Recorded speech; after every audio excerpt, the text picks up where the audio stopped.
Hello my dear students and welcome back to the channel. आज के class में पढ़ेंगे अपना subject entrepreneurship and e commerce, जिसका यूनिट नंबर 1 जो है आज हम वन शॉट में रिवाइज करेंगे। ऑलरेडी डिटेल वीडियो जो है यूट्यूब चैनल के अंदर अपलोडेड है, पूरा डिटेल में पढ़ाया गया है एक एक टॉपिक को। आज के वीडियो के अंदर हम पूरा का पूरा यूनिट जो है यूनिट नंबर 1 उसको समराइज्ड वे में वन शॉट में कवर करेंगे। तो तुम्हारे एग्जाम से अगर बहुत नियर है, एकदम थोड़ा टाइम बचा एग्जाम के लिए रिवाइज करने के लिए, ये बहुत ही ज्यादा यूजफुल होगा। अगर तुम डिटेल वीडियो देखे हो तो एक रिवीजन हो जाएगा तुम्हारा, और जो मेरे नालायक बच्चे लोग एग्जाम के एक दिन पहले पढ़ते हैं उन लोगों को बहुत हेल्प होगा। कम से कम एक समराइज्ड वे में एक आइडिया हो जाएगा कि पूरा चैप्टर में क्या दिया हुआ है, सो दैट एग्जाम में कम से कम थोड़ा बहुत हम लिख कर आ सकेंगे। राइट, तो बेटर होगा डिटेल वीडियो को देखना। बट डिटेल वीडियो अगर देख चुके हो तो ये बहुत ही ज़्यादा अच्छा लगेगा, बहुत ही जल्दी रिवाइज होगा।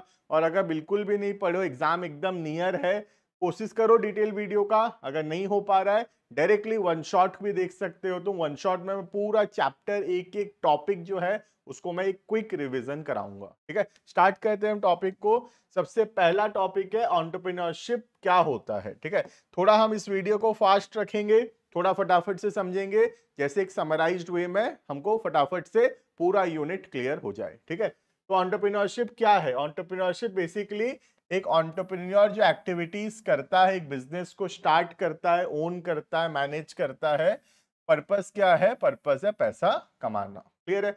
तो कोई भी बिजनेस को शुरू करना, रिस्क लेना और उसको ओन करना, मैनेज करना और उस पे प्रॉफिट कमाने का कोशिश करना, that is basically the whole process is called as entrepreneurship. Clear है? और जो पर्सन इस काम को करता है, that person is called as entrepreneur. Clear है?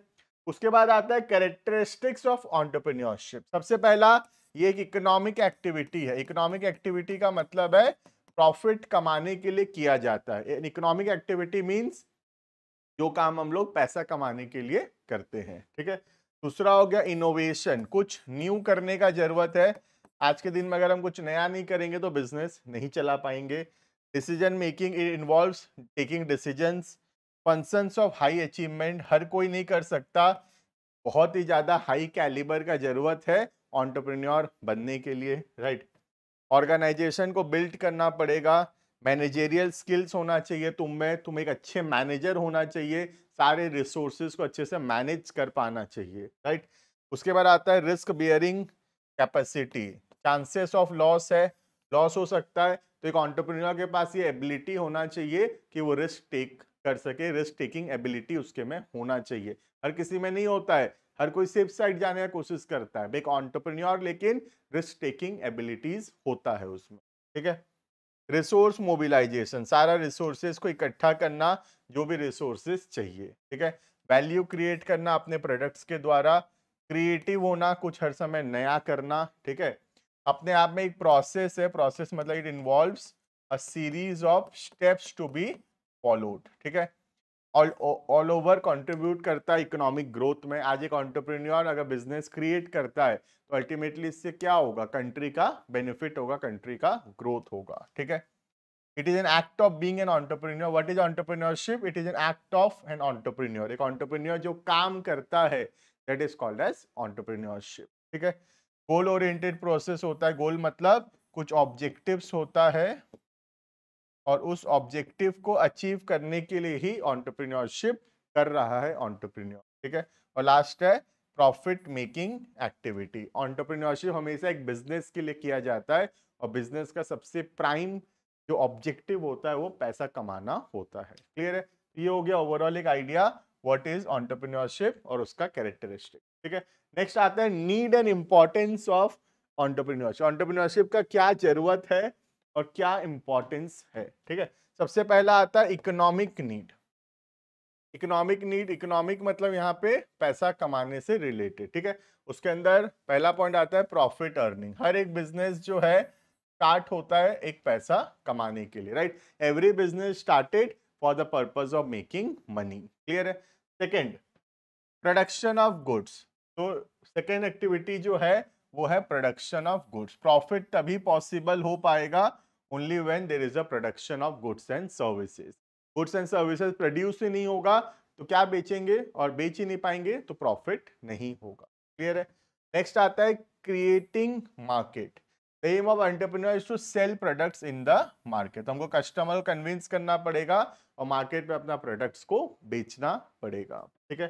नेक्स्ट आता है टेक्नोलॉजिकल इंप्रूवमेंट। कंटिन्यूअसली जो है टेक्नोलॉजी चेंज हो रहा है और नए नए मेथड्स ऑफ प्रोडक्शन आ रहे हैं, तो वो सारा न्यू मेथड्स ऑफ प्रोडक्शन जो भी मार्केट में आ रहा है सब कुछ एक एंटरप्रेन्योर को टाइम के साथ अडेप्ट करना पड़ेगा। क्लियर है। तो ये आ गया इकोनॉमिक नीड। ठीक है। नेक्स्ट आता है दूसरा नीड में, second need, that is the human need. ठीक है। ह्यूमन नीड में पहला आता है एम्प्लॉय। तो एम्प्लॉय को ठीक से ट्रीट करना, they should be treated as a human being. एक इंसान के जैसा ट्रीट करना चाहिए, अच्छे से बिहेव करना चाहिए अपने एम्प्लॉयज के साथ। सेकेंड आता है कस्टमर सेटिस्फैक्शन। कस्टमर कब सेटिस्फाइड होगा, जब उसको अच्छा क्वालिटी का गुड्स मिलेगा रीजनेबल प्राइसेस के अंदर, तब कस्टमर सेटिस्फाइड रहेगा। क्लियर है। उसके बाद आता है सोशल नीड। सोशल नीड मतलब टुवर्ड्स द सोसाइटी। सोसाइटी के तरफ हमारा क्या जरूरत है या सोसाइटी को हमारा क्या जरूरत है। ठीक है। तो entrepreneurship ensure supply of goods. तो हमको इंश्योर करना चाहिए supply of goods to meet the requirement of the society. Society को जो भी प्रोडक्ट्स चाहिए हमको कोशिश करना चाहिए वो प्रोडक्ट्स को अवेलेबल करवाने का। ठीक है। क्वालिटी प्रोडक्ट्स, कोशिश करना चाहिए हमेशा एक एंटरप्रेन्योर को to provide good quality of products and services to the consumer. Right. Next आता है more and more employment creation. तो हमेशा एक एंटरप्रेन्योरशिप का ऑब्जेक्टिव होना चाहिए कि कैसे वो ज्यादा से ज्यादा लोगों को एम्प्लॉयमेंट प्रोवाइड कर सके। Right. Next utilising national resources properly. तो एक एंटरप्रेन्योर का जिम्मेदारी बनता है कि जो भी रिसोर्सेज है वो स्केयर रिसोर्सेज को बेस्ट पॉसिबल यूज में लाए। रिसोर्सेज हमेशा स्केयर होता है, इकोनॉमिक्स में भी पढ़ते हैं रिसोर्सेज आर स्केयर, रिसोर्सेज कम है तो रिसोर्सेज का एफिशिएंट यूटिलाइजेशन बहुत जरूरी है। नेक्स्ट आता है ऑर्गेनिक नीड। ऑर्गेनिक नीड के अंदर आता है तुम्हारा पॉइंट ऑफ सर्वाइवल। कोई भी ऑर्गेनाइजेशन के लिए जरूरी है सर्वाइवल, और सर्वाइवल कैसे हो पाएगा, जब प्रोडक्ट जो है डिमांड होगा, प्रोडक्ट बिकेगा, तभी वो सर्वाइव कर सकेगा। अगर प्रोडक्ट ही नहीं बिक रहा, बहुत ज्यादा लॉस हो रहा है, तो एक ऑर्गेनाइजेशन कभी भी सर्वाइव नहीं कर पाएगा। ठीक है। Next growth. ग्रोथ का मतलब होता है नए नए एरियाज में बिजनेस को ओपन करना, न्यू फेजेस में एंट्री करना, जैसे ब्रांचेस ओपन करना या ज़्यादा एम्प्लॉयज़ को रखना या फिर ज़्यादा प्रोडक्ट्स ऐड करना, ये सब एग्जाम्पल है ग्रोथ का। ठीक है। नेक्स्ट आता है गुडविल। मार्केट में अपना नेम एंड फेम बनाना। तो हर एंटरप्राइज चाहता है कि मार्केट में उसका रिकॉग्निशन हो, मार्केट में उसका गुडविल क्रिएट हो। Right. Next national need. National need के अंदर क्या क्या आता है हम लोग देखेंगे। नेशनल नीड के अंदर सबसे पहला helping the national efforts. Enterprise aims at improving the economic position of the society. Society का इकोनॉमिक पोजीशन बढ़ेगा, बैकवर्ड एरियाज में इंडस्ट्री सेटअप होगा तो कंट्री का जीडीपी बढ़ेगा, पर कैपिटा इनकम बढ़ेगा, लोगों को एम्प्लॉयमेंट मिलेगा। तो this is basically helping the nation. Right. Second आता है development of small enterprise. Large scale enterprise should help in the development of small undertaking. तो एक बड़े एंटरप्राइज को हमेशा कोशिश करना चाहिए कि कैसे वो छोटे ऑर्गेनाइजेशंस को बेनिफिट दे सके। हमको छोटे ऑर्गेनाइजेशन को अपना कॉम्पिटिटर नहीं समझना चाहिए, हमको हमेशा छोटे ऑर्गेनाइजेशन का हेल्प लेना चाहिए, जिससे हमारा भी फायदा होगा और उन लोगों का भी बेनिफिट्स होगा। Right. Next national self-defense and export development. It plays an important role in countries self-reliant. Self-reliant मतलब हमको जितना प्रोडक्ट चाहिए वो सारा हम खुद ही प्रोड्यूस करें, बाहर से इंपोर्ट ना करना पड़े। Right. It should produce all the goods which are imported and exported in foreign country. ठीक है। तो हमको जो भी सामान हमारा चाहिए हमको कंट्री के अंदर, वो सारा हमको खुद से प्रोड्यूस करना चाहिए ताकि इंपोर्ट ना करना पड़े, बल्कि इतना प्रोडक्शन होना चाहिए कि हम हमारा सरप्लस गुड्स जो है वो बाहर नेशन में एक्सपोर्ट कर सके। Right. Next development of skilled personnel. Every country need train and skilled personnel. सबको, हर कंट्री को ट्रेन्ड एंड स्किल्ड लोगों का जरूरत है। प्रोवाइड टेक्निकल, जिनके पास टेक्निकल नॉलेज हो and training to their employees. तो अपने एम्प्लॉयज को time to time technical knowledge training देकर उनका ग्रोथ एंड डेवलपमेंट कर सकते हैं। और हर एक कंट्री में ऐसे लोगों का जरूरत है जो कि टेक्निकली साउंड है। क्लियर है? तो ये हो गया हमारा need and importance of N entrepreneurship. Clear है ये? इसके बाद आता है characteristics of a successful entrepreneur. तो क्या क्या कैरेक्टरिस्टिक्स होता है एक सक्सेसफुल एंटरप्रेन्योर का? तो यहाँ पे कैरेक्टरिस्टिक्स बहुत सारे हैं। एग्जाम में जो भी हमको कैरेक्टरिस्टिक्स पसंद आएगा, जो भी याद रहेगा, 8-10 तो कैरेक्टरिस्टिक्स हम एग्जाम में लिख सकते हैं। जैसे कि रिस्क टेकर, कैलकुलेटेड रिस्क लेने का एबिलिटी है। इनोवेशन मतलब कुछ नया करना। ऑर्गेनाइजेशनल स्किल्स में ऑर्गेनाइजेशन को मैनेज करना। टेक्निकल नॉलेज होना। ऑप्टिमिस्टिक का मतलब होता है पॉजिटिव होना। सही कम्युनिकेशन एबिलिटीज होना। डिसीजन मेकिंग एबिलिटी होना, डिसीजन ले सके। क्रिएटिव होना, सेल्फ कॉन्फिडेंट होना। ह्यूमन रिलेशन एबिलिटी मतलब लोगों के साथ अच्छा रिलेशन बना सके, अपने एम्प्लॉयज के साथ, कस्टमर्स के साथ, इन्वेस्टर्स के साथ। बिजनेस का सीक्रेसी मेंटेन कर सके। क्लियर ऑब्जेक्टिव्स होना चाहिए। मेंटल एबिलिटी होना चाहिए बिजनेस को मैनेज करने का। फ्यूचर का विजन होना चाहिए। हाई अचीवमेंट का डिजायर होना चाहिए। हार्ड वर्किंग होना चाहिए। सोसाइटी के तरफ रिस्पॉन्सिबल होना चाहिए। करेज होना चाहिए कि नेगेटिव कुछ हो, अगर एडवर्स सिचुएशन कुछ आए, कोई लॉस हो तो उसको वो बियर कर सके। एबिलिटी टू एक्सप्लॉइट अपॉर्चुनिटीज, कभी भी कोई मार्केट में अपॉर्चुनिटीज दिखे तो उस अपॉर्चुनिटीज का वो फायदा उठा सके। राइट? इंडिपेंडेंट हो, किसी पे डिपेंडेंट ना हो, सारे डिसीजंस खुद ले सके। फोरसाइट मतलब फ्यूचर देख पाना। परसिवरेंस मतलब लगे रहना, डटे रहना, छोड़ना नहीं कोई चीज को। एंड टीम स्पिरिट, सबके साथ मिलजुल कर काम करना। ठीक है? तो इसमें से जो भी तुमको पॉइंट्स एग्जाम में याद आएगा हम लिख सकते हैं। 10-12 पॉइंट अगर तुमको याद रहा सक्सेसफुल एंटरप्रेन्योर का क्या कैरेक्टरिस्टिक्स होता है, दैट इज सफिशिएंट। क्लियर है ये? आगे बढ़ते हैं। नेक्स्ट टॉपिक है टाइप्स ऑफ एंटरप्रेन्योर। तो एंटरप्रेन्योर को बहुत सारे टाइप्स में डिवाइड किया गया है अलग अलग बेसिस पे। तो यहाँ पे बेसिकली 6, 7, 8 और 9 बेसिस पे हम एंटरप्रेन्योर्स को डिवाइड किए हैं। ठीक है? तो एक एक करके पढ़ेंगे। सबसे पहले पढ़ेंगे on the basis of type of business. ठीक है? देखना, तो टाइप ऑफ बिजनेस के हिसाब से जो एंटरप्रेन्योर है, सबसे पहला बिजनेस एंटरप्रेन्योर। ये क्या करता है? This entrepreneur conceives the idea of new products और सर्विसेज। तो नया ऑर्गेनाइजेशन ओपन करता है और न्यू प्रोडक्ट्स, न्यू सर्विसेज जो है उसको क्रिएट करता है, इनोवेट करता है। ठीक है? सेकेंड आता है ट्रेडिंग एंटरप्रेन्योर। ये नया प्रोडक्ट नहीं बनाता, ये एग्जिस्टिंग फिनिश प्रोडक्ट्स को खरीदता है मैन्युफैक्चरर से और उसको डायरेक्टली बेचता है टू द रिटेलर और द कस्टमर। तो ये कोई इनोवेशन नहीं कर रहा, ये क्या कर रहा है? जो एग्जिस्टिंग प्रोडक्ट्स कोई और बना रहा है उसको खाली खरीद रहा है और उसको आगे बेच रहा है टू द रिटेलर्स या कस्टमर्स। ठीक है? फिर आता है industrial entrepreneur. Industrial entrepreneur manufacturer who sets up an industrial unit. Industrial unit setup करता है and identifies the potential need of customers and manufacturers product। Customer के नीड को पहचानता है, कस्टमर के जरूरतों को पहचानता है, समझता है और उसके हिसाब से प्रोडक्ट्स डिजाइन करता है। ठीक है? नेक्स्ट आता है corporate entrepreneur. It is individual who shows the innovative skills in organising and managing a corporate undertaking. तो ये क्या करता है? एक ऑर्गेनाइजेशन को कैसे इफेक्टिवली, कैसे बेटर तरीके से मैनेज किया जाएगा वो देखता है। इसका मैनेजमेंट स्किल्स बहुत हाई होता है। नेक्स्ट आता है एग्रीकल्चरल एंटरप्रेन्योर। ये क्या करता है? एग्रीकल्चरल सेक्टर से रिलेटेड कुछ करता है, जैसे कि कल्टीवेशन करना, मार्केटिंग करना एग्रीकल्चरल प्रोड्यूसेस का, इरिगेशन, मैकेनाइजेशन एंड टेक्नोलॉजी। तो इसमें कोई भी चीज में इनमें से इनोवेशन करना is basically the work of a agricultural entrepreneur. Clear है ये? तो ये पहला हो गया according to the type of business. 5 हो गया, business entrepreneur, trading entrepreneur, industrial entrepreneur, corporate entrepreneur and agricultural entrepreneur. Clear है? इसके बाद आता है अकॉर्डिंग टू मोटिवेशन। मोटिवेशन के बेसिस पे a pure entrepreneur is a person who is motivated by psychological and economic or monetary rewards। ये खुद से ही मोटिवेटेड है, इसको कोई चीज का मोटिवेशन का जरूरत नहीं है, इसको अपने पर्सनल सेटिस्फैक्शन के लिए बिजनेस को जो है आगे बढ़ाना है। नेक्स्ट आता है इंड्यूस्ड एंटरप्रेन्योर। ठीक है, is entrepreneur who take task due to policy measures, अपनी इच्छा से नहीं कर रहा।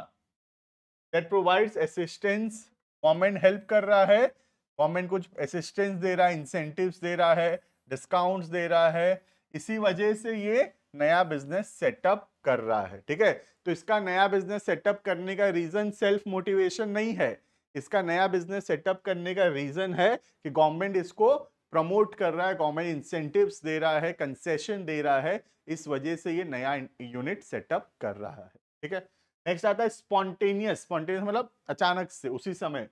This entrepreneur start their business out of their natural talent, अपने इच्छा से, अपने natural talent, initiative, boldness, creativity and confidence से ये अपना बिजनेस शुरू करते हैं। ठीक है, स्पॉन्टेनियस मतलब अचानक से, ability to take quick decisions is called as spontaneous. Clear है, तो ये हो गया सेकेंड टाइप। तीसरा हो गया according to the use of technology, technology के यूज के हिसाब से। पहला आ गया टेक्निकल एंटरप्रेन्योर, नाम से पता चल रहा है कि इस एंटरप्रेन्योर के पास स्किल्स है, टेक्नोलॉजी का नॉलेज है, इनोवेशन का एबिलिटी है। कोई भी न्यू एंड मॉडर्न टेक्नोलॉजी जो होगा, ऐसा एंटरप्रेन्योर के पास उसका नॉलेज होता है। ठीक है, नेक्स्ट आता है नॉन टेक्निकल एंटरप्रेन्योर, जो इतना ज्यादा टेक्निकली साउंड नहीं है, टेक्निकल एस्पेक्ट्स में जब इतना ज्यादा वो साउंड नहीं है तो उसको बोलेंगे नॉन टेक्निकल एंटरप्रेन्योर। ठीक है, और लास्ट आता है professional entrepreneur, entrepreneur who is interested in setting up a business but does not have any interest in managing और ऑपरेटिंग देम। तो इनका काम है बिजनेस को स्टार्ट करना, बट बिजनेस को मैनेज करने में वो इंटरेस्टेड नहीं है। मैनेज करने के लिए वो एम्प्लॉयज रखते हैं और उनके एम्प्लॉयज जो है वो मैनेज करेंगे। ठीक है, इनको बोलते हैं प्रोफेशनल एंटरप्रेन्योर। क्लियर है, what is professional entrepreneur? Next आएगा इसके बाद टाइप्स के अंदर अकॉर्डिंग टू ग्रोथ। ग्रोथ के हिसाब से एक आता है ग्रोथ एंटरप्रेन्योर, दूसरा आता है super growth entrepreneur.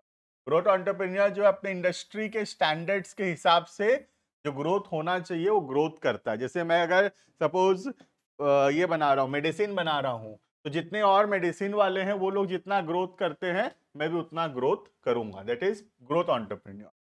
Super growth entrepreneur का मतलब है जो बहुत ज्यादा तेजी से ग्रोथ करेगा, अचानक से बहुत सारा पैसा लगाएगा, बहुत ह्यूज प्रॉफिट कमाएगा, ऐसे को बोलते हैं सुपर ग्रोथ एंटरप्रेन्योर। क्लियर है ये? नेक्स्ट आता है according to the stages of development. पहला आता है फर्स्ट जनरेशन एंटरप्रेन्योर, जिसका कोई एंटरप्रेन्योर बैकग्राउंड नहीं था, उसके बाप दादा लोग कोई एंटरप्रेन्योरशिप नहीं किए हैं, है ना, वो खुद एंटरप्रेन्योरशिप स्टार्ट किया है, उसको बोलेंगे फर्स्ट जनरेशन एंटरप्रेन्योर। क्लियर है? नेक्स्ट आता है मॉडर्न एंटरप्रेन्योर। मॉडर्न मतलब सेकेंड जनरेशन एंटरप्रेन्योर, जिसके जैसे फादर एंटरप्रेन्योर थे, फादर बिजनेस शुरू किए, अब बेटा उसको कंटिन्यू कर रहा है, तो बेटा को क्या बोलेंगे? बेटा को बोलेंगे सेकेंड जनरेशन एंटरप्रेन्योर। क्लियर है? नेक्स्ट आता है classical entrepreneur. The classical entrepreneur is a stereotype entrepreneur whose aim is to maximize the economic return. तो क्लासिकल एंटरप्रेन्योर्स वो होते हैं जिनका टारगेट होता है ज्यादा से ज्यादा अपना बेनिफिट, अपना जो रिटर्न है उसको मैक्सिमाइज करना। ठीक है, नेक्स्ट आता है क्लासिफिकेशन बाय डेनहॉफ। डेनहॉफ क्लासिफिकेशन के अंदर आता है पहला, ये कौन सा है? Point number 6 I think. ठीक है, इनोवेटिव एंटरप्रेन्योर, नाम से पता चल रहा है जिसका टारगेट होता है कंटिन्यूअसली नया प्रोडक्ट्स, नया टेक्नोलॉजी, नया नॉलेज को गेन करना और नए नए प्रोडक्ट्स, नए नए सर्विसेज लाना, ये काम है एक इनोवेटिव एंटरप्रेन्योर का। क्लियर है ये? नेक्स्ट आता है इमिटेटिव, नहीं इनिशिएटिव होगा ये। ठीक है, initiative entrepreneur, entrepreneur whose initiative techniques and technologies innovated by others. Sorry, initiative नहीं है ये, इमिटेटिव ही है। इमिटेटिव का मतलब होता है किसी और से कॉपी करना।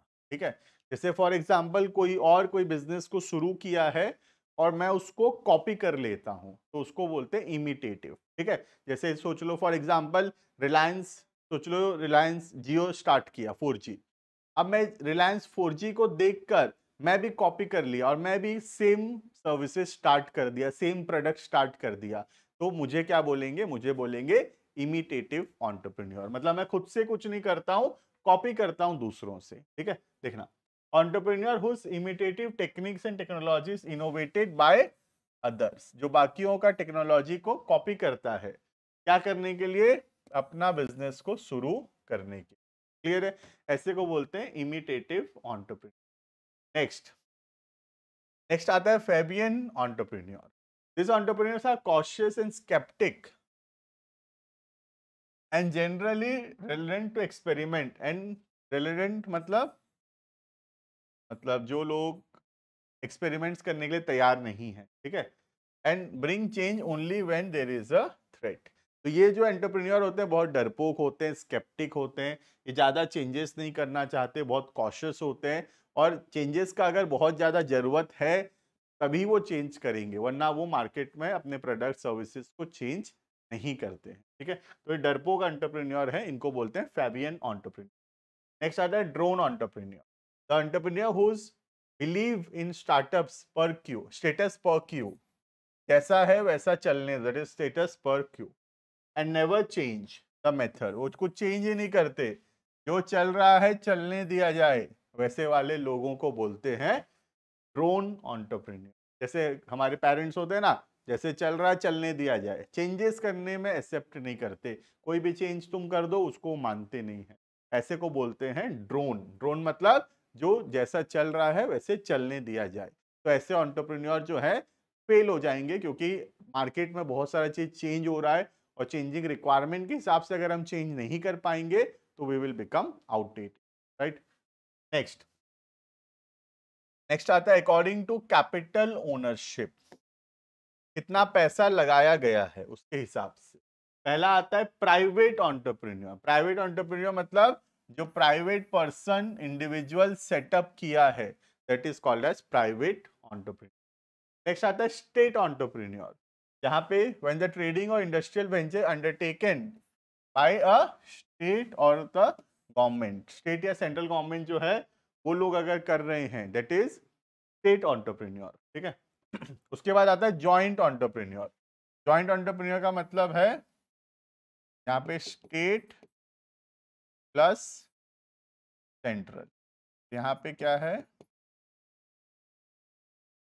State only. क्लियर है ये? तो प्राइवेट एंटरप्रेन्योर मतलब प्राइवेट इंडिविजुअल्स जो बिजनेस कर रहे हैं, स्टेट एंटरप्रेन्योर मतलब स्टेट या मल्टीपल स्टेट्स मिलके जो बिजनेस कर रहे हैं, और नेक्स्ट आ गया जॉइंट एंटरप्रेन्योर, जहां पे जो है जॉइंट एंटरप्रेन्योरशिप के अंदर एक आ गया तुम्हारा स्टेट या सेंट्रल, ठीक है, और दूसरा आ गया प्राइवेट। मतलब जैसे कि सोच लो मैं और सोच लो उड़ीसा गवर्नमेंट मिल के कोई प्रोजेक्ट कर रहे हैं, तो उसको हम लोग क्या बोलेंगे? उसको बोलेंगे जॉइंट एंटरप्रेन्योर।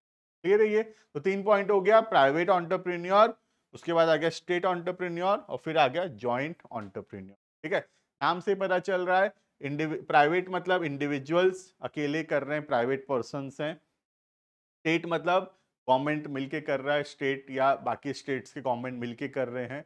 और नेक्स्ट हो गया जॉइंट एंटरप्रेन्योर, जहां पे प्राइवेट और गवर्नमेंट मिलके कर रहे हैं, that is called as joint entrepreneur. Clear है ये? नेक्स्ट, अकॉर्डिंग टू जेंडर, ये तो पता ही चल रहा है, male entrepreneur and female entrepreneur. ठीक है, manage by male that is male entrepreneur, manage by female called as female entrepreneur. ठीक है, नेक्स्ट, अकॉर्डिंग टू एरिया, अगर अर्बन एरियाज में सेटअप किया जा रहा है, that is called as urban entrepreneurs, और अगर रूरल एंटरप्रेन्योर है, गांव में सेटअप हो रहा है, बैकवर्ड एरियाज में सेटअप हो रहा है business, then that is called as rural entrepreneur. Clear है ये? Next, according to scale, scale के हिसाब से मतलब कितना पैसा इन्वेस्ट किए उसके हिसाब से, पहले लिमिट याद रखना पड़ेगा थोड़ा। माइक्रो, माइक्रो का मतलब होता है अप टू 25 lakhs, तो 25 लाख तक का इन्वेस्टमेंट जो है मशीनरीज में, दैट इज माइक्रो। स्मॉल के अंदर आता है 25 लाख से ज्यादा बट 5 करोड़ से कम। क्लियर है? मीडियम में आता है 5 करोड़ से ज्यादा बट 10 करोड़ से कम, और लास्ट आता है जहां पे 10 करोड़ से ज्यादा called as the large scale entrepreneur. Clear है? तो ये कंप्लीट हो गया तुम्हारा types of entrepreneur. Next topic आता है अपॉर्चुनिटी रिकॉग्निशन, या also called as opportunity identification. इसमें हम देखेंगे कि कोई भी मार्केट में अगर अपॉर्चुनिटीज है तो उसका हम कैसे बेनिफिट उठाएंगे, कैसे पता चलेगा कि मार्केट में इस चीज का अपॉर्चुनिटी है बोल के। ठीक है, देखना, opportunity identification define as an individual conclude that they have identified an opportunity.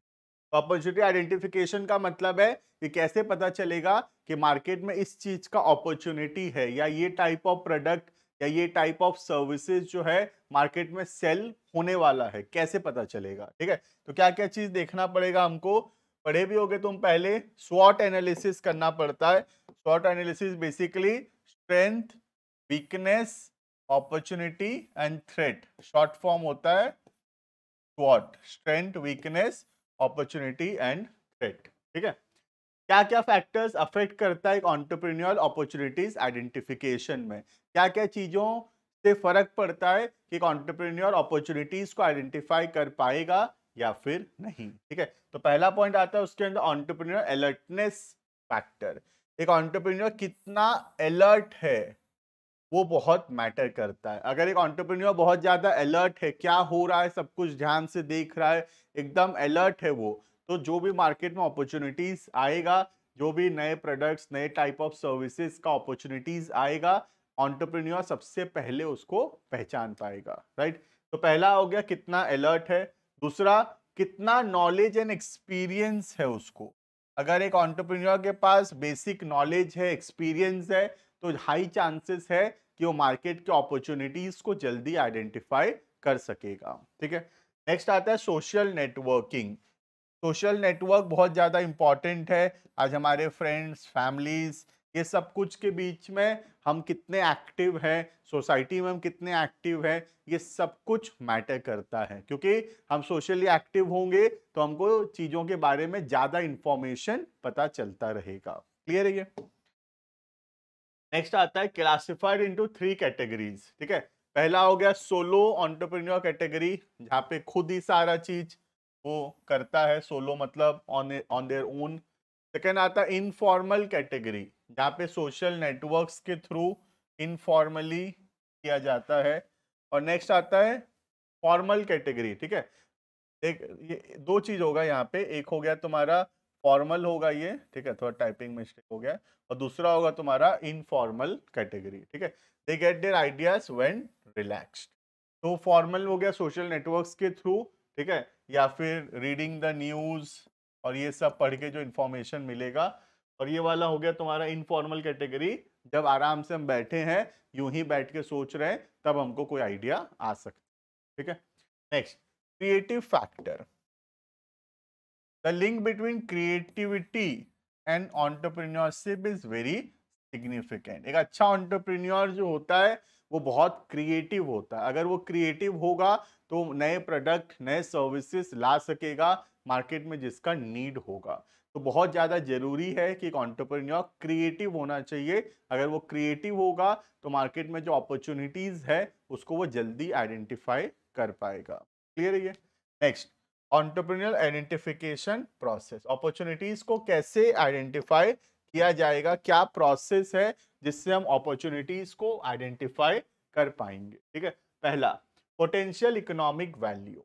The entrepreneurs venture has economic value and has the capacity to generate profit. तो एबिलिटी होना चाहिए कि उसका कोई इकोनॉमिक वैल्यू हो। इकोनॉमिक वैल्यू मतलब ability to earn profit, पैसा कमाने का एबिलिटी होना चाहिए। ठीक है, सेकेंड, न्यूनेस। हमेशा बिजनेस न्यू होना चाहिए। कोई नया प्रोडक्ट, कोई नया सर्विसेज, नया टेक्नोलॉजी होगा तो हाई चांसेस है कि हम जो है ज्यादा सक्सेसफुल हो पाएंगे। Right, next, acceptability. The third, perceive whether the product has a moral or legal acceptability in the environment. हमारा जो प्रोडक्ट है, हमारा जो सर्विसेज है, क्या वो मोरली सही है, क्या सोसाइटी ऐसे प्रोडक्ट्स को, ऐसे सर्विसेज को एक्सेप्ट करता है कि नहीं। अगर हमारा प्रोडक्ट का एक्सेप्टेबिलिटी हाई है, अगर मोरली, सोशली कोई प्रॉब्लम नहीं है सोसाइटी को हमारे प्रोडक्ट से, मोरल ग्राउंड्स में कोई दिक्कत नहीं है, तो वैसे प्रोडक्ट सेल होने का चांसेस ज्यादा होगा। क्लियर है ये? Next, stages of opportunity identification process. सबसे पहला आता है प्रिपरेशन। प्रिपरेशन का मतलब होता है बेसिक नॉलेज, एक्सपीरियंस गेन करना, हर एक एरिया का, हर एक सेंसिटिव मैटर्स का हमको नॉलेज होना चाहिए, हर फील्ड में हमारा इंटरेस्ट होना चाहिए, टेक्नोलॉजिकल नॉलेज होना चाहिए। तो ये सब हो गया हमारा बेसिक प्रिपरेशन। तो ये सब के बारे में अगर हमको नहीं पता होगा, बैकग्राउंड ऑफ द बिजनेस, हमारे प्रोडक्ट्स, हमारे सर्विसेज, हमारा टेक्नोलॉजी, मार्केट में भी क्या चल रहा है, ये सब चीजों का नॉलेज होना जरूरी है। क्लियर? तो पहला पॉइंट हो गया प्रिपरेशन, अपने आप को प्रिपेयर करना होगा जिसमें हमको ये सब कुछ पता रहे। ठीक है। सेकेंड आता है इंक्यूबेशन। इंक्यूबेशन क्या होता है देखना, this involves the consideration of a concept or a specific problem ordinarily, it is generally not consciously done and instinctively an unempirical approach. मतलब क्या होता है देखना, नॉट कॉन्शियसली का मतलब होता है जो कि जानबूझकर नहीं किया गया है। ठीक है। Done at instinctive approach. Instinctive का मतलब होता है स्पॉन्टेनियस, जो चीज हम लोग अचानक स्पॉन्टेनियसली करते हैं, that is called as instinctive. हमारा इंस्टिंक्ट मतलब हमारा जो गट फीलिंग बोलते हैं, जो हमारा मन बोलते हैं, मेरा मन बोल रहा है ये होगा, इसको बोलते हैं इंस्टिंक्टिव। क्लियर है? तो इंक्यूबेशन का मतलब होता है जो भी प्रॉब्लम्स है उस प्रॉब्लम्स को आइडेंटिफाई करना और उन प्रॉब्लम्स के बारे में सोचना, not with a detail data but with a gut feeling. कई बार जो होता है, एक एंटरप्रेन्योर को अपना गट फीलिंग पे भी भरोसा करना पड़ता है कि मुझे लग रहा है कि ये प्रोडक्ट चलेगा या मुझे लग रहा है कि ये सर्विसेज चलेगा। ठीक है। नेक्स्ट आता है insights. It occurs at the moment a fundamental solution suddenly becomes recognized. Insight का मतलब होता है कोई प्रॉब्लम का अनएक्सपेक्टेडली सॉल्यूशन फाइंड आउट कर लेना। ठीक है। नेक्स्ट आता है evaluation. This stage about investigating.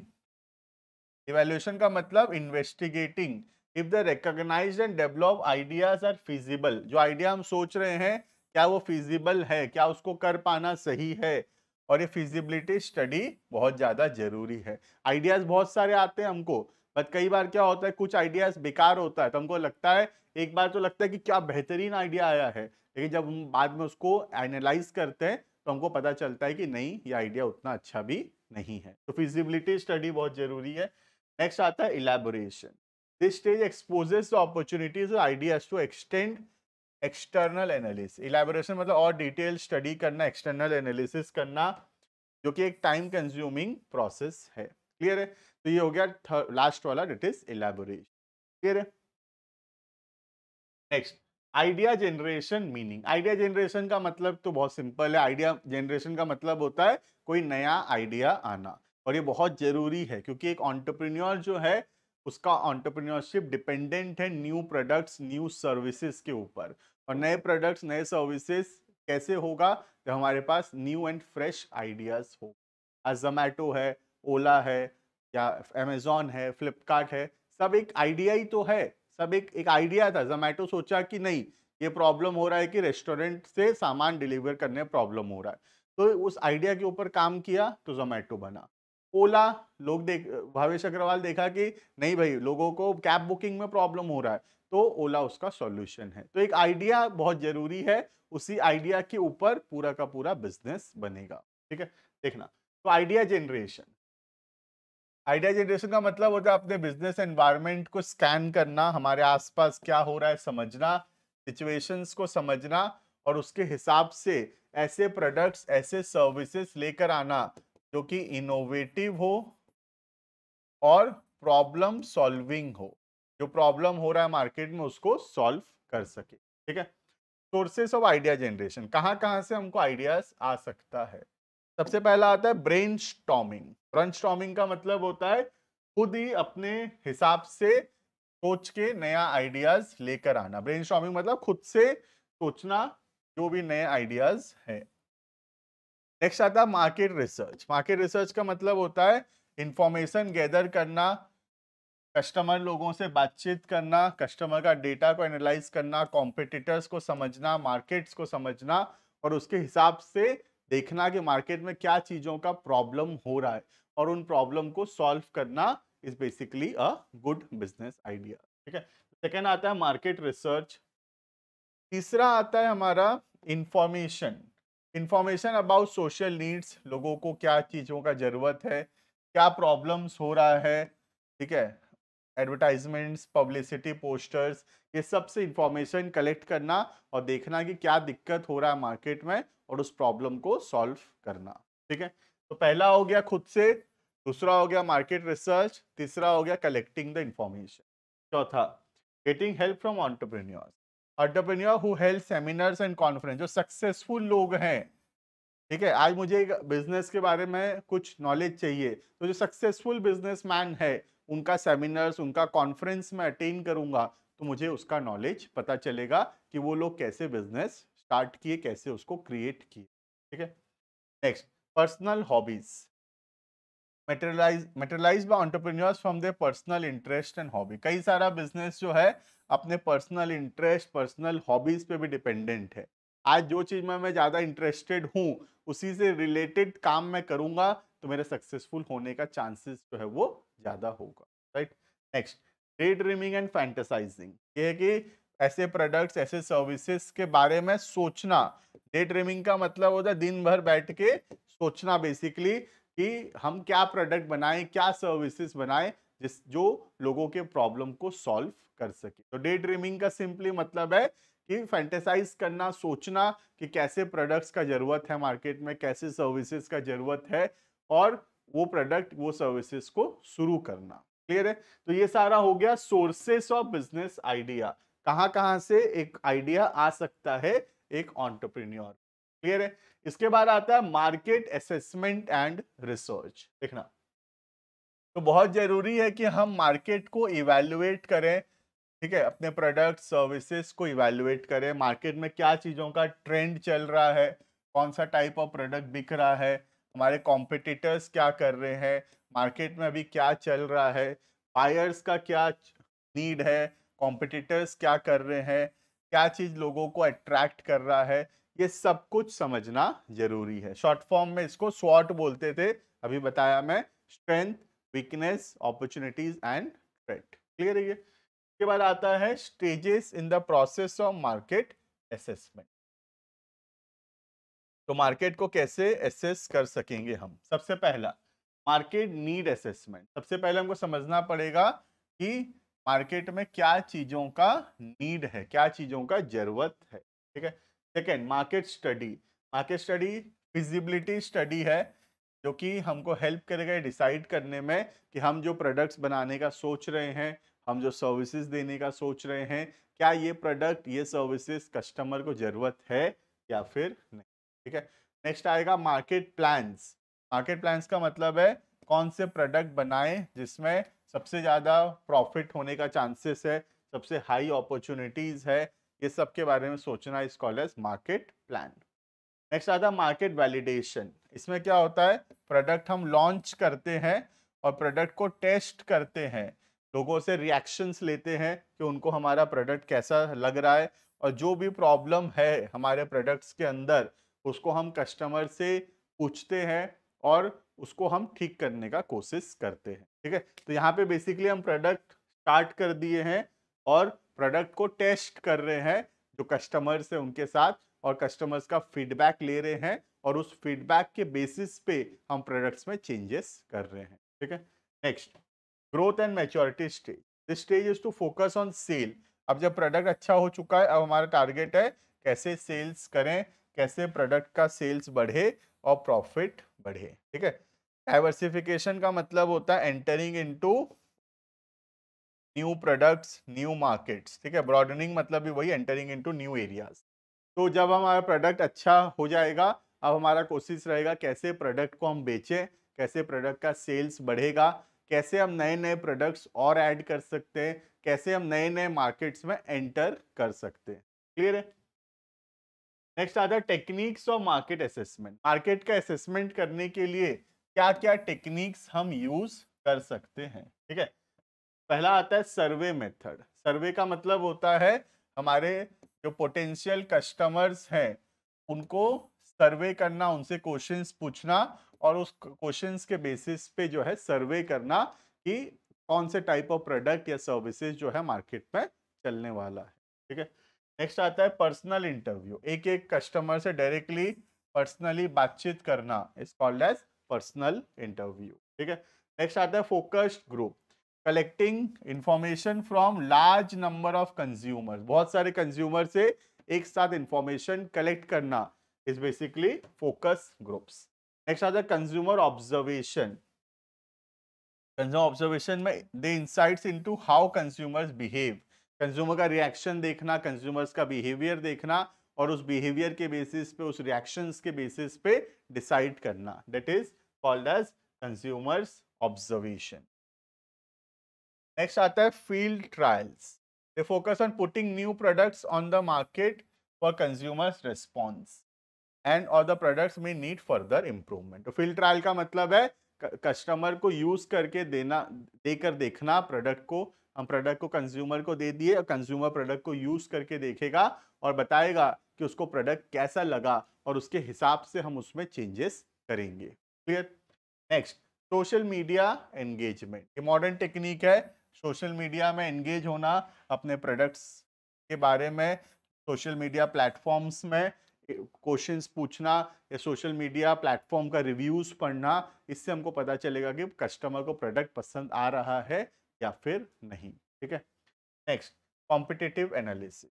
यहाँ पे क्या करते हैं, हम फोकस करते हैं अपना स्ट्रेंथ वीकनेस जानने का, अपॉर्चुनिटीज जानने का, और जिससे हम अपने कॉम्पिटिटर्स को बेहतर समझ सकेंगे, हमारा कॉम्पिटिटर्स कैसा परफॉर्म कर रहा है समझ सकेंगे, उसके हिसाब से हम डिसीजंस ले सकेंगे। क्लियर है। तो देखना ध्यान से, ये वन शॉट है इसलिए मैं फटाफट से बता रहा हूँ। तुम्हारा अगर एग्जाम थोड़ा टाइम है, डिटेल वीडियो तुमको देखना चाहिए। ठीक है। और डिटेल वीडियो देख चुके हो तो वन शॉट जो पढ़ोगे वो ज्यादा इजी लगेगा, वरना क्या होगा ना, हम फटाफट पढ़ेंगे क्योंकि हम यहाँ पे लिबिर लिबिर नहीं कर सकते। लिबिर लिबिर यू अंडरस्टैंड, लिबिर लिबिर मतलब स्लो स्लो नहीं जा सकते, है ना। ये वन शॉट वीडियो है, यहाँ पे हम फटाफट से जा रहे हैं, एकदम डिटेल में मैं पढ़ाया हूँ, डिटेल वीडियो अवेलेबल है, एक एक पॉइंट को पूरा 10-10 मिनट समझाया हूँ मैं। जैसे यहाँ एक पॉइंट को एक लाइन में समझा रहा हूँ, पूरा पैराग्राफ पैराग्राफ करके समझाया हूँ। डिटेल वीडियो अवेलेबल है, डिटेल वीडियो भी तुम देख सकते हो। ये बस रिवीजन के लिए है एग्जाम से पहले। ठीक है। तो उसी हिसाब से पढ़ रहे हैं, ध्यान रखना। नेक्स्ट नेक्स्ट आता है स्टैटिस्टिकल मेथड्स। यहाँ पे हम पढ़े होंगे रिग्रेशन एनालिसिस करते हैं, टाइम सीरीज एनालिसिस करते हैं, ये स्टैट्स में तुमको पढ़ाया जाता है। ये सब करके भी हम जो है एनालिसिस कर सकते हैं। ठीक है। Next, significance of market assessment. Market assessment क्यों जरूरी है। सबसे पहला, हमको हेल्प करता है डिसीजंस लेने में। अगर अपने मार्केट को हम बेहतर समझेंगे, मार्केट के बारे में हमको नॉलेज होगा, सोसाइटी के बारे में नॉलेज होगा, कंज्यूमर्स के बारे में नॉलेज होगा, इससे हम बेटर डिसीजंस ले सकेंगे। ठीक है। हेल्प करता है बिजनेस को प्लान करने में अबाउट द फ्यूचर। जो भी कस्टमर्स को प्रॉब्लम हो रहा है अगर हम उसको समझेंगे तो प्रॉब्लम्स को हम सॉल्व कर पाएंगे। ठीक है। नेक्स्ट आता है कंट्रोल टेक्निक। हम बेटर कंट्रोल कर सकेंगे अपने जो एम्प्लॉयज हैं, अपने जो कस्टमर्स हैं, हमारे कस्टमर्स को कैसा प्रोडक्ट चाहिए वो हम समझेंगे और उनके नीड के हिसाब से प्रोडक्ट अवेलेबल करवा पाएंगे। ठीक है।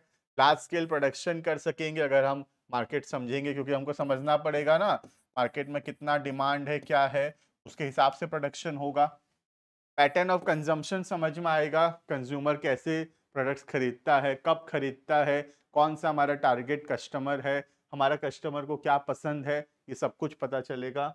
और उससे पता चलता है कि हम कैसा मार्केटिंग करेंगे, कौन सा मार्केटिंग सक्सेसफुल रहेगा। ठीक है। Offline marketing, online marketing, online के अंदर कहाँ पे, सोशल मीडिया में या फिर वेबसाइट में कहाँ पे मार्केटिंग करेंगे, ये सब मार्केटिंग स्ट्रेटेजी बनाने में हेल्प करेगा। तो ये हो गया हमारा significance of market assessment. Market समझना बहुत जरूरी है, मार्केट समझेंगे तो ये सब बेनिफिट्स होगा। नेक्स्ट पॉइंट आएगा identifying the target market. Target market का मतलब होता है, मार्केट देखो बहुत बड़ा है, अब हमको क्या करना पड़ेगा, हमको अपना मार्केट जो है वो पहचानना पड़ेगा, अपना मार्केट को टारगेट करना पड़ेगा। अब अगर हम टारगेट नहीं कर पाएंगे तो क्या होगा, सोच लो ऐसा है कि हम हवा में तीर चला रहे हैं, तो तीर लगने का चांसेस कम है, लेकिन अगर हम टारगेट करके लगाएंगे तो लगने का चांसेस ज्यादा होगा। ठीक है, तो टारगेट मार्केटिंग का मतलब होता है अपने मार्केट को समझना, अपने कस्टमर्स को समझना और सिर्फ उन्हीं कस्टमर्स के लिए, उन्हीं मार्केट के लिए, वही टाइप ऑफ कस्टमर्स के लिए प्रोडक्ट्स एंड सर्विसेज बनाना। ठीक है, देखना, targeting in marketing is a strategy that breaks a large market into a smaller segment to concentrate on a particular group of customers. अब देखो, मार्केट इतना बड़ा है, पूरा मार्केट में हम टारगेट नहीं कर सकते। मार्केट को हम डिवाइड करेंगे स्मॉल स्मॉल पार्ट्स में और हम देखेंगे हमारे लिए कौन सा मार्केट सबसे बेहतर है। तो मैं देखा कि मेरे लिए मार्केट नंबर 2 जो है ये सबसे बेहतर है, मेरे कंज्यूमर यहाँ पर हैं। तो अब मैं क्या करूंगा, सारा काम मैं किनके लिए करूंगा, सिर्फ इनके लिए करूंगा और इन लोगों पे और मैं ध्यान नहीं दूंगा। तो मार्केट, पूरा मार्केट को डिवाइड करना है स्मॉल स्मॉल पार्ट्स में और एक पर्टिकुलर मार्केट का के ऊपर टारगेट करना is called as target marketing. Clear है? देखना, a target market broadly categorised by, हम कैसे डिवाइड कर सकते हैं, या तो एज के हिसाब से, लोकेशन के हिसाब से डिवाइड कर सकते हैं, इनकम के हिसाब से, लाइफस्टाइल के हिसाब से, हॉबीज के हिसाब से, इंटरेस्ट के हिसाब से, स्टेज ऑफ लाइफ के हिसाब से, कोई भी बेसिस पे हम डिवाइड कर सकते हैं। जैसे सोच लो मैं प्रीमियम माल बेच रहा हूं, ठीक है, मैं जो सामान बेचता हूं ना, लग्जरी कस्टमर्स लोग खरीदते हैं। ठीक है, सोच लो मैं ऑडी गाड़ी का कंपनी है, ठीक है, अब ऑडी गाड़ी का कंपनी छोटे मोटे लोगों को टारगेट नहीं करेगा, किसको टारगेट करेगा, प्रीमियम लोगों को टारगेट करेगा। तो ये मार्केट को डिवाइड करेगा इनकम के हिसाब से, ये लोगों को डिवाइड करेगा इनकम के हिसाब से, और जो हाई पेइंग इनकम वाले हैं उनको टारगेट करेगा, बाकी लोगों को छोड़ देगा, बाकी लोगों को छोड़ देगा, और जो हाई इनकम ग्रुप है उसको टारगेट करेगा। राइट, तो टारगेट मार्केटिंग का मतलब होता है मार्केट को डिवाइड करना कोई एक बेसिस से, और अपना मार्केट समझना, अपना कस्टमर समझना और उन कस्टमर्स के लिए काम करना, उनके लिए प्रोडक्ट्स और सर्विसेज बनाना। ठीक है, नेक्स्ट, टारगेट मार्केटिंग स्ट्रेटेजीज। सबसे पहला, सिंगल सेगमेंट कॉन्सेंट्रेशन, नाम से पता चल रहा है एक मार्केट एक सेगमेंट पे कॉन्सेंट्रेट करेगा और इसमें क्या बनेगा, स्पेशलाइज्ड बनेगा, एक्सपर्ट बनेगा। ठीक है, this strategy concentrates only on one segment with strong knowledge of the needs and requirements with specialisation. तो हम सिर्फ एक ही मार्केट को टारगेट कर रहे हैं और उसी में एक्सपर्ट बन रहे हैं, हम बाकी चीजों को नहीं देख रहे, हम एक ही टाइप ऑफ प्रोडक्ट, एक ही टाइप ऑफ कंज्यूमर को टारगेट कर रहे हैं, उनके नीड्स के हिसाब से प्रोडक्ट डिलीवर कर रहे हैं। ठीक है, नेक्स्ट आता है selective specialisation. This strategy focus on number of segments, ये एक नहीं, यहाँ पे मल्टीपल सेगमेंट्स पे हम काम कर रहे हैं। ठीक है, जैसे एग्जांपल हो गया आईटीसी। ठीक है, आईटीसी मल्टीपल सेगमेंट्स पे काम कर रहा है, तो आईटीसी हो गया तुम्हारा सिलेक्टिव स्पेशलाइजेशन। क्लियर है ये? नेक्स्ट, प्रोडक्ट स्पेशलाइजेशन, कोई पर्टिकुलर प्रोडक्ट पे स्पेशलाइज्ड होना। A firm producer one product that it sells to a number of consumer, ज्यादा प्रोडक्ट नहीं बनाते, एक ही प्रोडक्ट बनाते हैं और उस प्रोडक्ट में हम सबसे बेस्ट हैं, प्रोडक्ट स्पेशलाइजेशन है। बहुत सारा प्रोडक्ट नहीं बनाते, एक ही प्रोडक्ट बनाते हैं, लेकिन जो प्रोडक्ट बनाते हैं वो हमारा हीरो प्रोडक्ट है, वो हमारा बेस्ट प्रोडक्ट है, और हम उसी प्रोडक्ट पे टारगेट करते हैं, उसी प्रोडक्ट पे कॉन्सेंट्रेट करते हैं और सिर्फ वही प्रोडक्ट बेचते हैं। That is called as product specialisation. Next आता है मार्केट स्पेशलाइजेशन, तो पर्टिकुलर मार्केट को टारगेट करना। This strategy concentrate on supplying many items, या आइटम एक नहीं है, आइटम अनेक है, many items to one market segment, and also focus on developing a strong service quality value and respect for its knowledge of the industry. Clear है? तो यहाँ पे क्या बोल रहा है, यहाँ पे हम एक एक प्रोडक्ट नहीं, यहाँ पे बहुत सारे प्रोडक्ट डिलीवर कर रहे हैं, किसको, एक पर्टिकुलर मार्केट को, एक पर्टिकुलर टाइप ऑफ कस्टमर को हम बहुत सारे प्रोडक्ट्स दे रहे हैं। क्लियर? तो इन दोनों में क्या फर्क है, प्रोडक्ट स्पेशलाइजेशन में यहाँ एक ही प्रोडक्ट है, there is only one product, लेकिन यहाँ पे देयर इज मल्टीपल प्रोडक्ट्स। ठीक है, next, total coverage. Business organisation attempts to serve all the buyer, ये लोग जनरली फेल करते हैं, क्योंकि जब हम सबको टारगेट करेंगे तो हम फिर किसी के भी नीड्स के हिसाब से प्रोडक्ट्स नहीं बना पाएंगे। तो ये जो टोटल कवरेज है ये थोड़ा कम जमता है और कम सक्सेसफुल हो पाता है। ठीक है, next, advantages of market targeting. Market targeting से क्या फायदा होगा? सबसे पहला, आइडेंटिफाइंग प्रोस्पेक्टिव कस्टमर। हम अपने कस्टमर को ज्यादा बेहतर पहचान पाएंगे, ज्यादा बेहतर समझ सकेंगे और उसके नीड के हिसाब से प्रोडक्ट बना पाएंगे। ठीक है, नेक्स्ट, बेटर मार्केटिंग प्रोग्राम। हम बेटर मार्केटिंग प्लान्स फॉर्मुलेट कर सकेंगे और इम्प्लीमेंट कर सकेंगे। अगर हम लोग अपने कस्टमर को समझते हैं तो अपने कस्टमर के नीड के हिसाब से, उसके जरूरत के हिसाब से हम मार्केटिंग कर सकेंगे। क्लियर है? Understand competition, it only focuses on strength and weakness of the competitors. तो यहाँ पे हम कॉम्पिटिटर्स को भी समझ सकेंगे बेहतर तरीके से। क्लियर है? ये नेक्स्ट पॉइंट नंबर 4 है, ये हाईलाइट नहीं हुआ है। This is point number 4, use marketing resources efficiently. Segmentation से क्या होगा? हम अपने रिसोर्सेस को जो है ज्यादा बेहतर तरीके से यूज कर सकेंगे। क्लियर है ये? Next, stimulating sales. Segmentation enhances the sales. Stimulation का मतलब होता है इससे सेल्स बढ़ेगा, क्योंकि हमारे जो एग्जिस्टिंग बायर्स है लॉयल होंगे और ज्यादा से ज्यादा न्यू कस्टमर्स जो है हमारे ऐड होते चले जाएंगे। क्लियर है? तो ये हो गया हमारा benefits of target marketing. Clear है? नेक्स्ट आता है customer segmentation.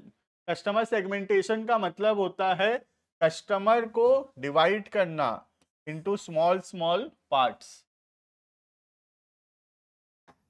This is called as customer segmentation. ठीक है, अब कस्टमर को हम कैसे डिवाइड करेंगे?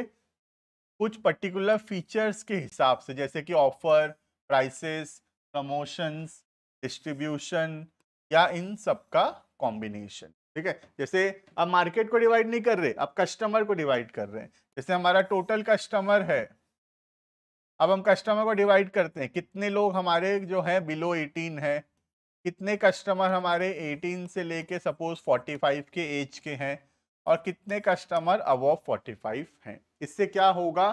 हम इनके नीड के हिसाब से इनके लिए प्रोडक्ट बना पाएंगे, इनके नीड के हिसाब से इनके लिए बनाएंगे, इनके ज़रूरतों के हिसाब से इनके लिए बनाएंगे। ठीक है, सबका नीड अलग अलग होगा, सबका प्रेफरेंस अलग अलग होगा, सबका चॉइस अलग अलग होगा। इसलिए अपने कस्टमर्स को डिवाइड करना बहुत जरूरी है बेस्ड ऑन सम फीचर। जैसे मैं यहाँ पे डिवाइड किया कस्टमर को on the basis of age. Clear है ये? देखना, need an objective of market segmentation, better service. हम अपने कस्टमर को बेटर सर्विस दे सकेंगे if we are dividing the customer. Clear है? Next, market specialisation. क्विक और रेगुलर सर्विस दे पाएंगे हम। It helps to produce customer-friendly products, human resources and organizational policy. तो इससे क्या होगा? हम ऐसा प्रोडक्ट्स बनाएंगे जो हमारे कस्टमर्स को पसंद आएगा। ठीक है, next, optimisation of resources. Optimisation का मतलब होता है efficient, better utilisation of resources. तो हम अपने कस्टमर के नीड्स को, रिक्वायरमेंट्स को जब समझेंगे तो हमारा रिसोर्सेज वेस्ट नहीं होगा। हम उनके नीड के, उनके रिक्वायरमेंट के हिसाब से प्रोडक्ट्स जो है बनाएंगे। इससे क्या होगा? There will be efficient utilisation of resource. Clear है ये? नेक्स्ट जो पॉइंट है वो है इंक्रीज इन एफिशिएंसी। तो एफिशिएंसी वाला पॉइंट सेम है, जो हमारा है एफिशिएंट यूटिलाइजेशन ऑफ रिसोर्सेज, वही सेम पॉइंट है इंक्रीज इन एफिशिएंसी। ठीक है, business firm reduces the reduction in size and the workload of the marketers will be reduced, which helps in improving the efficiency. तो marketer का load कम होगा, अपने जो customer हैं, अपने कस्टमर के नीड के हिसाब से हम मार्केटिंग करेंगे। ठीक है, तो इससे क्या होगा? हमारा मार्केटर जो मार्केटिंग है उसका लोड कम होगा और कम खर्चा होगा हमारा मार्केटिंग करने में। ठीक है, next, update of changes in market place. जो भी लेटेस्ट अपडेट्स आ रहा है, जो भी लेटेस्ट चेंजेस आ रहा है, उसको हम आइडेंटिफाई कर पाएंगे, एनालाइज कर पाएंगे और अपने नीड के हिसाब से, मतलब मार्केट के नीड के हिसाब से हम डायनामिक बन सकेंगे। डायनामिक का मतलब होता है अपने आप को बदल सकेंगे। क्लियर है? Next, effective planning and implementation. ये तो बेसिक सा पॉइंट है, ये हेल्प करेगा हमको बेटर प्लान बनाने में about the use of resources, specialisation in the market. Specialisation का मतलब हम पढ़े हैं ऑलरेडी, कोई चीज में एक्सपर्ट हूँ। ठीक है, नेक्स्ट, कस्टमर ओरिएंटेशन, हम कस्टमर के सेटिस्फैक्शन के हिसाब से काम करेंगे जिससे कस्टमर का सेटिस्फैक्शन मैक्सिमाइज होगा। क्लियर है? Next, technological advancement, it produces product with the use of latest and modern technology. तो हमारा ऑर्गेनाइजेशन ऐसा ऑर्गेनाइजेशन बनेगा जहाँ पे एडवांस टेक्नोलॉजी यूज हो रहा होगा, क्योंकि हम लेटेस्ट टेक्नोलॉजी को यूज करके प्रोडक्ट्स बनाएंगे। Right? Next, requirement of market segmentation, क्यों क्यों जरूरी है मार्केट को डिवाइड करना, सेगमेंट करना, कस्टमर्स को डिवाइड करना। पहला, difference in customers preference, her customer का प्रेफरेंस अलग है, टेस्ट, लाइक, डिसलाइक, हैबिट्स, ये सबका अलग अलग है। तो जब तक हम अपने कस्टमर का टेस्ट, हैबिट्स, प्रेफरेंस को नहीं समझेंगे, हम उनको बेटर सर्व नहीं कर सकेंगे। ठीक है? Next,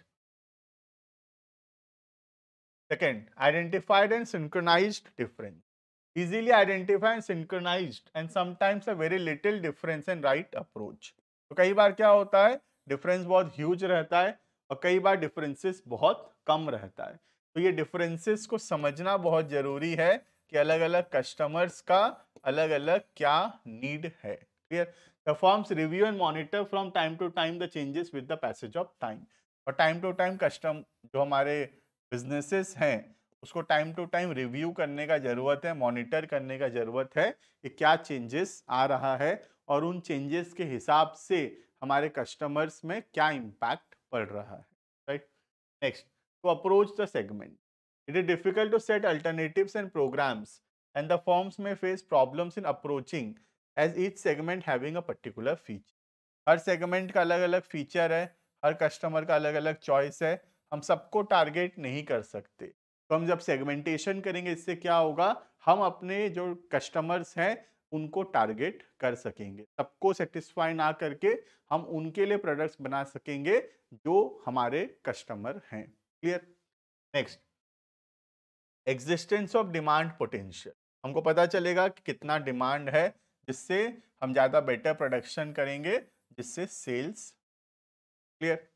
last, stability in segmentation, तो segmentation should be stable enough, segmentation बार बार चेंज नहीं होना चाहिए, इतना ऐसा सेगमेंट होना चाहिए जो कि थोड़ा स्टेबल है, कस्टमर्स वहां पे थोड़ा टिकते हैं, रहते हैं लंबे समय तक, जिसके वजह से हमको लॉन्ग रन में भी उस सेगमेंट में प्रॉफिट होगा। ऐसा है कि अभी चाहिए बट फ्यूचर में नहीं चाहिए, कस्टमर को ऐसे चीजों पे टारगेट नहीं करना चाहिए, जो लॉन्ग टर्म है, लॉन्ग रन में काम करेगा, वैसे चीजों पे ही हमको अपना प्रोडक्ट, अपना सर्विसेज जो है वहां पे देना चाहिए उनके नीड के हिसाब से। क्लियर है? नेक्स्ट आता last, advantages and significance of market segmentation. ये तो ऑलमोस्ट हम कवर कर चुके सारा पॉइंट। ठीक है? जो भी 5-7 पॉइंट तुमको ठीक लगेगा एग्जाम में हम लिख सकते हैं। हायर सेटिस्फैक्शन होगा कंज्यूमर का, उनके नीड्स के हिसाब से प्रोडक्ट बन रहा है, प्रॉफिटेबिलिटी बढ़ेगा, कस्टमर हमको छोड़ के नहीं जाएगा, हमारे प्रोडक्ट्स बार बार खरीदेगा, मार्केट में न्यू अपॉर्चुनिटीज अराइज होगा, हम बेटर मार्केटिंग कर सकेंगे क्योंकि हम अपने कस्टमर्स को समझ रहे हैं, रिसोर्सेज का बेस्ट यूटिलाइजेशन हो सकेगा, मार्केटिंग इफेक्टिव होगा तो कॉस्ट एफिशिएंट मार्केटिंग हो पाएगा, सबसे प्रॉफिटेबल सेक्टर जो है हम आइडेंटिफाई कर सकेंगे और जो सबसे ज़्यादा प्रॉफिटेबल है उस पे तरफ काम कर सकेंगे। नेक्स्ट, अपने कॉम्पिटिटर्स को हम बेटर समझ सकेंगे, बेटर मार्केटिंग स्ट्रैटेजीज लगा सकेंगे, सही कस्टमर्स को अट्रैक्ट कर सकेंगे और अपने ब्रांड का लॉयल्टी, अपने ब्रांड का गुडविल, रेपुटेशन जो है वो इंक्रीज कर सकेंगे। क्लियर है? ये सब हो गया advantages of market segmenting. Clear है? बहुत डिटेल में पढ़ाया हुआ है डिटेल वीडियोस में, ये वन शॉट है, फटाफट से रिवाइज करना है अपने को, लिबिर लिबिर नहीं चलेगा, बार बार मैं बोल रहा हूँ, लिबिर लिबिर नहीं चलेगा इसमें फटाफट होना चाहिए सब कुछ, ताकि एक वीडियो के अंदर मैक्सिमम 1 आवर के अंदर हम पूरा का पूरा यूनिट जो है वो रिवाइज करेंगे। क्लियर है? तो this is all about unit number 1। Unit number 1 यहाँ पे कंप्लीट होता है। मैं होप करता हूँ कि वीडियो मजा आया होगा, थोड़ा थोड़ा भी तुमको नॉलेज इससे मिल रहा है तो ओवरऑल जो है चैप्टर रिवाइज हो जाएगा तुम्हारा और एग्जाम में हेल्प हो जाएगा। कोई भी चीज अगर भूल जा रहे हो, वन शॉट वीडियो देख लोगे तो एक बार रिकॉल हो जाएगा। क्लियर है? मिलते हैं आने वाले क्लासेस के अंदर, आगे के टॉपिक्स को कंटिन्यू करेंगे ऐसे ही वन शॉट के द्वारा। Thank you and bye bye.